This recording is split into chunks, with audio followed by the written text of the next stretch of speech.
Look here, Colonel. Here's a job that might be right for you. Oh, what is that, Calvin? It's a outdoor work, good pay, start at the top. No, that air's a little misleading. I called him up, and it turned out to be painting gas tanks over in New Jersey. Well, here's another ad here. Now, let me get a focus on it. Watch it there, Calvin. Yeah.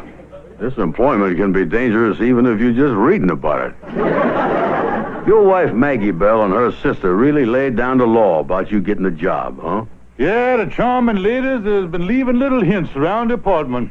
Yesterday, they padlocked the icebox on me. Well, you aren't going to let them force a retired Southern gentleman like you into the jaws of employment, are you? No. Now, I look at it this way. Hello, Colonel Montgomery J. Klaxon speaking. What's that? Oh, you can't. But you have.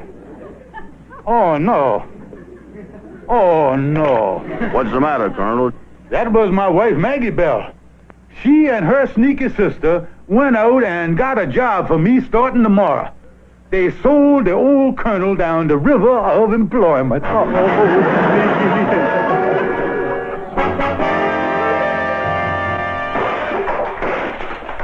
get out of this house and get to work, you loafer. Don't you scream at me. Don't you scream at me, not to scream at you. Don't you scream at my sister while she's screaming at you. Don't you scream at me while I'm screaming at my wife. Quiet!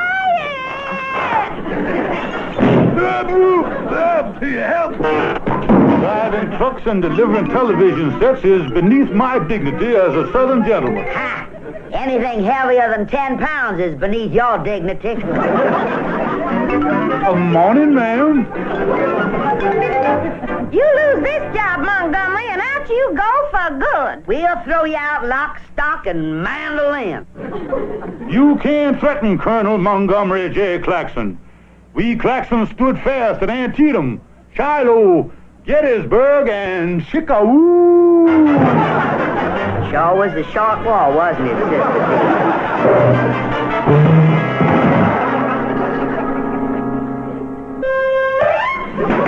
That shook loose a thought from the old Colonel Cerebellum here. I ought to get someone to lift them heavy television sets for me.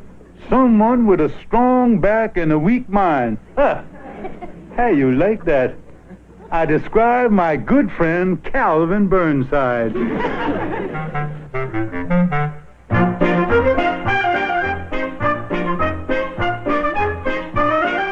You sure this is the way that Ed Sullivan got started? Sure. Now let's get moving here, boy. Look out there. Watch it there.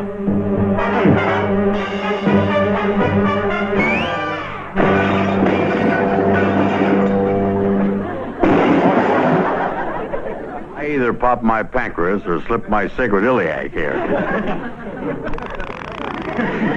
How's that?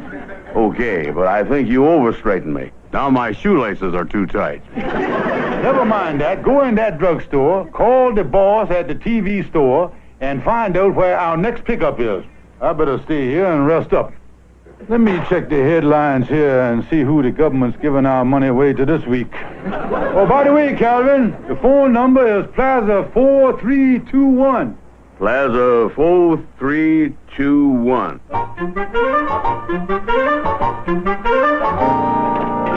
Plaza 4321. Harold's Television Service. I'm calling for Colonel Klaxon. Is that you big dummy? No, sir. This is his friend. I'm a different big dummy. The colonel wants to know where the next pickup is. I got a set to be picked up over at 1431 Riverside Drive, apartment E. Tell him to get right on it. Roger. Wilco. Over and out. 1431 Riverside Drive, apartment E. I wish I had a pencil. I think I can remember that. 1431 Riverside Drive, apartment E. Why, Calvin Burnside, how are you?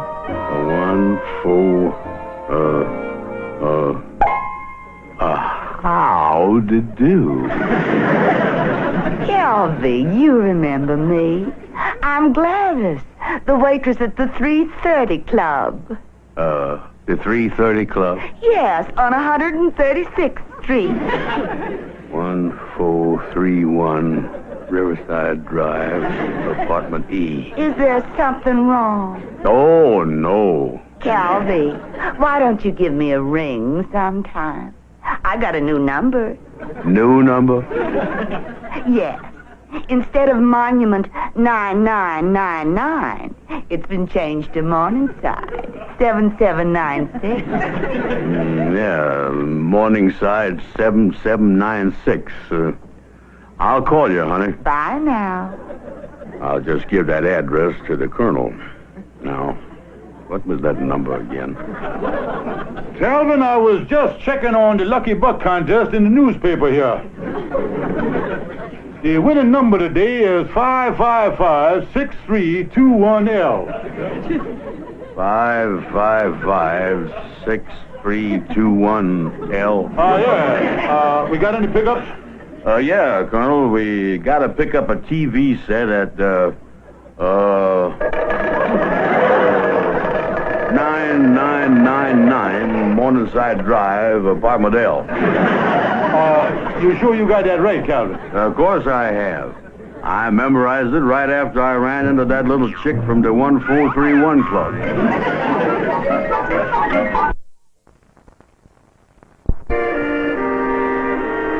After the ball is over, after the break of morn, after the dance is leaving, after the stars have gone. That you singing, Sister Sue? That shows me, Maggie. I was just recalling when I was the belle of the ball back in Nashville. I declare, I had more gentlemen friends than the South had boll weevil. Well, Sister, I feel kind of sad. You know, this week is Montgomery's birthday. I'd feel sad, too, if I was married to a shank-sprung old foof like that. Well, he didn't really get foofed up till I had him a while. You're forgetting what a four-flusher he always was. I remember when he was courting you. All his talk about his big plantation. Well, he did have that old southern mansion. Ha! That's the first old southern mansion I ever saw where there's smoked hams in the living room. I still think I ought to get him something for his birthday. I just know he's gonna do all right on this television job. Don't you believe it, Maggie Belle? Ha! He'll find a way to get himself fired before the week's out.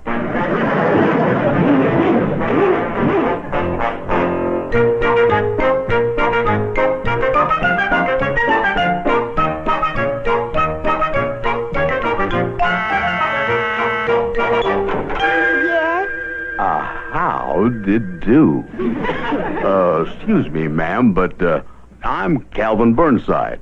That's with a big B. And we've come here to pick up your little old television set. My television set? Yeah, this is 9999 Morningside Drive, apartment L, isn't it? Yes, but... Well, we got an order to pick up a set here, honey child. Well, I guess my husband called you from the office and forgot to tell me. Husband, huh? Where's the set, madam? Right in here. How come all married women have got husbands? There it is. It's got TV, a tape recorder, FM, AM, hi-fi, record changer, monaural, and stereo. You know, it makes me self-conscious being in a room with a machine that's smarter than I am. Well, I have to go shopping now. You will be careful, won't you? They calls me Careful Calvin.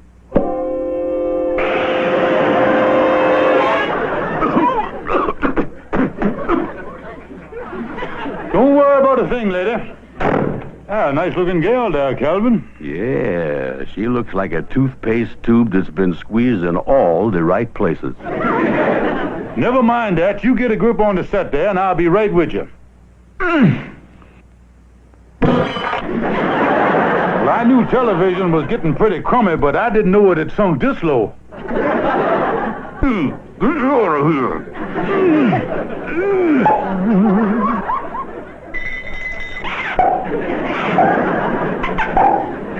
Now, I got this end. Now, you go around and lift up your end. Okay. Alley-oop. Keep coming. Watch where you're going. I can't see over this thing. Wait a minute. Something just shook hands with my backbone. That must be the doorknob. Open it up and we'll get this thing out in the hall. Keep coming. All clear, 4.5. Easy now. Oh, hold it, Colonel. What's the matter? We backed ourselves into a closet. I can't see my face in front of my hands here. Well, feel around for the doorknob. Yeah, I'll feel around and I got it. Sure is cold. Get your hand off my nose, will you? I thought that was kind of wet for a doorknob. Uh-oh. What? There is no doorknob. Listen, Calvin, we got to get out of here. Now stand aside, dummy. I'm going to get a running start at that door. 1, 2. I just found 3. doorknob.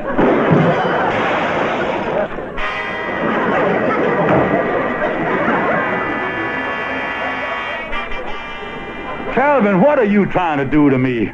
If I mess up this job, Maggie Belle and her sister are going to book me into the Faxi Ward for an unlimited engagement. Yeah, I wonder if Ed Sullivan got this bruised up learning television. Oh, shut up and let's go here.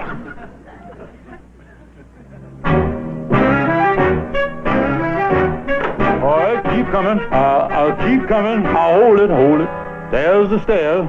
Yeah, they is mighty steep stairs.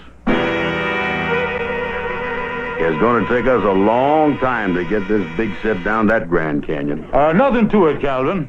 We'll have it down in a jiffy.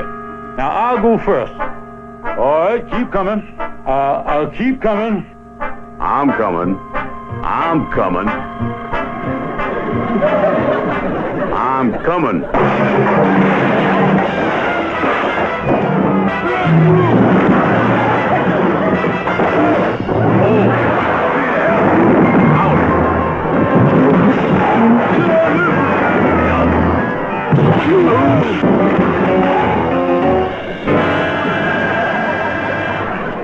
You know, Colonel, it didn't take us as long to get down here as I thought it would. You big dummy, look at that pile of junk. Yeah, that is the loosest TV set I've ever seen. I don't think Mr. Harold's gonna like this. Now listen, it was a legitimate accident. He's got insurance, and if we play our cards right, we might even get workman's compensation out of this mess. I'll go fool Mr. Harold and tell him what happened. Yeah, and in the meantime, what should I tell the woman if she comes back? Don't tell her nothing, Calvin. Just act dumb. Yeah. Well, if I puts my mind to it, I think I can act reasonably stupid.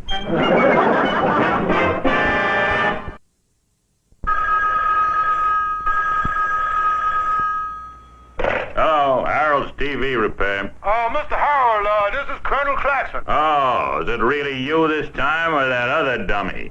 No, this isn't him. This is the head dummy. And I got something to ask you, Mr. Harold. Well, I got something to ask you. When are you going to pick up that TV set? Well, The man's been waiting at his apartment all afternoon. Mr. Harold, you're not talking about the set at 9999 Morningside Drive, apartment L, are you? Of course not. I'm talking about the set at 1431 Riverside Drive, apartment E. Excuse me, Mr. Harold, could you repeat that? Your words slipped past my eardrum before I could get a grip on them. 1431 Riverside Drive, apartment E. I wonder if workman's compensation covers the ears. Miss Harold, I'll get right over there and pick it up.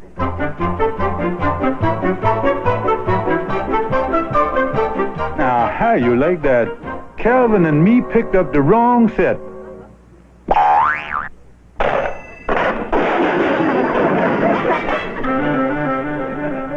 We were doing all right until we got the television set out in the hall. And then...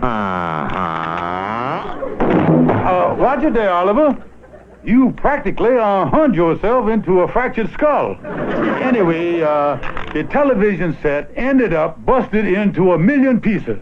As your counselor, I can only advise you to do what any law-abiding, intelligent, substantial member of the community would do. What is that? Hide out till the whole thing blows over. Yeah, that's fine, but Calvin is waiting over there with the busted set. He don't know what's happened. Oh, I dare say by the time they book him, he'll realize that his digital extremities have been gripping the burlap.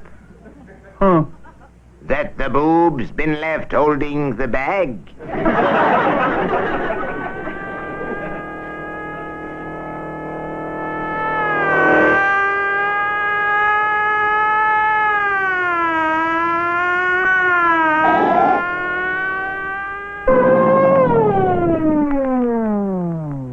Name? Calvin Burn... it's Burn something, Burnside. Empty your pockets. Give me your right hand. Hold it. Okay, now a profile. That's him, the big dumb one.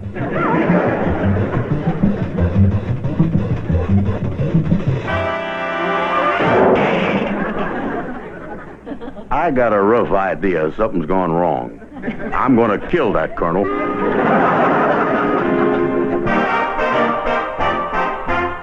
You get an axe and I'll get a saw and we'll cut off the legs of my sister-in-law. Montgomery, what did you say about my sister? Nothing, honey. Just humming to myself, that's all. We're going out and do some shopping. How do we look? Yes. Aren't these new short skirts attractive on me and sister? Well, I don't like to criticize, but your kneecaps have always been kind of bony. Well, I've seen smoother joints on a drain pipe. One more crack like that and your teeth will be grinning at us from behind the radiator. Yes, Maggie Belle, honey. We'll be back after a while. Oh, by the way, that stupid lawyer of yours called and said to tell you that Calvin was out. What does that mean? I don't have the least idea, sweet lamb. Calvin's out?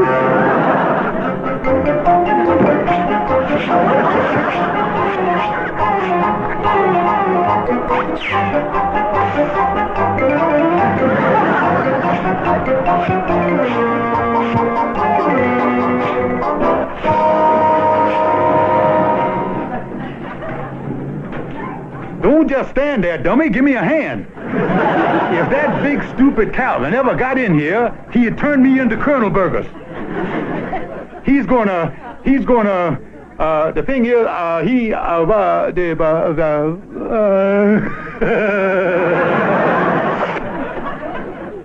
Are you in there, Colonel? Montgomery, I'm really going to work on that face of yours. I'm going to close everything that's open and open everything that's closed. You certainly are thorough, aren't you? Listen, I had to pay that woman $300 for the TV set before that judge sprung me out of that iron motel. And I'm taking it out of your hide. Wait a minute. You wouldn't hit a man with a bad liver, would you? You haven't got a bad liver. Oh, no? I had one for lunch. Oh.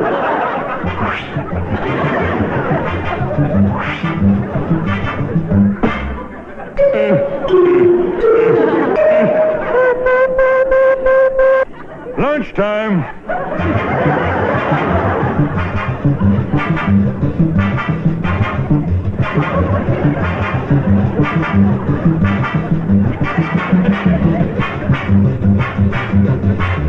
All right. Go ahead. Hit me, Yankee.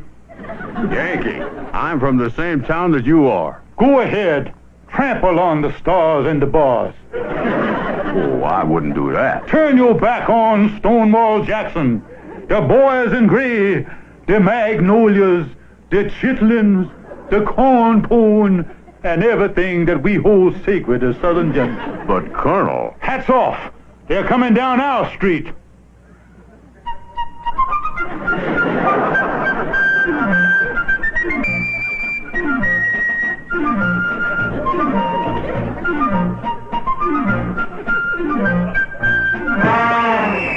Look at him go there. That Civil War sure comes in handy, doesn't it?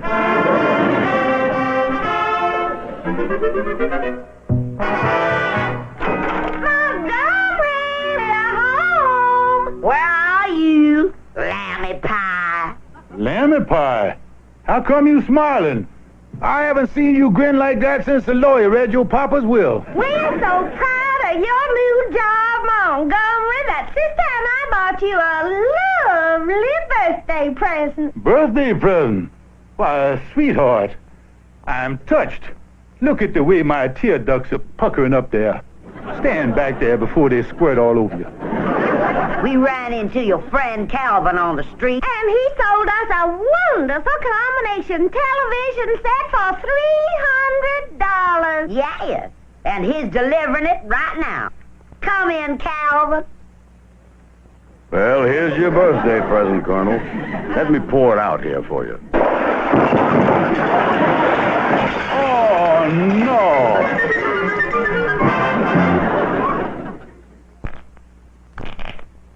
Hey, Colonel, here's a good job in the paper. Deckhand wanted on municipal yacht. Local cruises only. No, Calvin. Don't fall for that one. I answered that once. That's a job on a garbage scour shoveling swill into the ocean off Sandy Hook. Hello, Colonel Montgomery J. Klaxon Real Estate. What's that? You want to look at that property up in Piney Manor? Yeah, well, I guess I could get my car out and take you up there. Then we could park it and walk up that hill and then wade through that stream and climb down into that canyon. And then, you know something, mister? You got your nerve disturbing me in the middle of the morning like this. Now look, you fathead. Call some other real estate agent. Don't bother a couple of busy men like us. I really told that fellow off, didn't I, Calvin? Calvin. I say, Calvin. Hey.